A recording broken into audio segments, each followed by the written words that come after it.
আমার কষ্ট সে বুঝলো না। এত ব্যথা পাওয়ার পরেও আমার দিকে ফিরেও তাকালো না। সে আমাকে আসতে হইলো। আল্লাহ, এইরকম নিষ্ঠুর স্বামী কাউকে দিও না। আমি আটকে গেছি। কি নিষ্ঠুর স্বামী আমার। আমার কোনো কষ্ট সে বুঝে না। এত ব্যথা পাওয়ার পরেও সে আমার দিকে ফিরেও তাকালো না।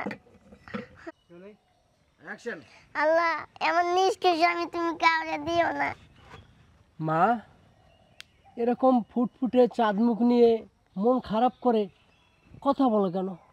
সাধু বাবা, আমার অনেক কষ্ট, আমি অনেক অসহায়। আমার স্বামী খুবই অলস বাবা। দিন রাত একেবারেই কোনো কাজ করে না, শুধু ঘরে বসে থাকে আর খায়। দিন রাত কোনো কাজই সে করে না, শুধু বসে বসে খায়।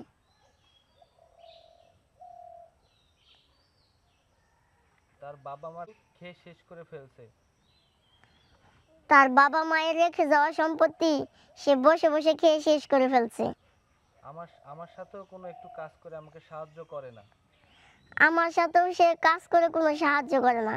এভাবে বসে বসে খেতে খেতে প্রায় সব সম্পত্তি শেষের দিকে। বাবা, এভাবে খেতে খেতে কি জানো, এবার বসে বসে খেতে খেতে আমাদের সব সম্পত্তি প্রায় শেষের দিকে।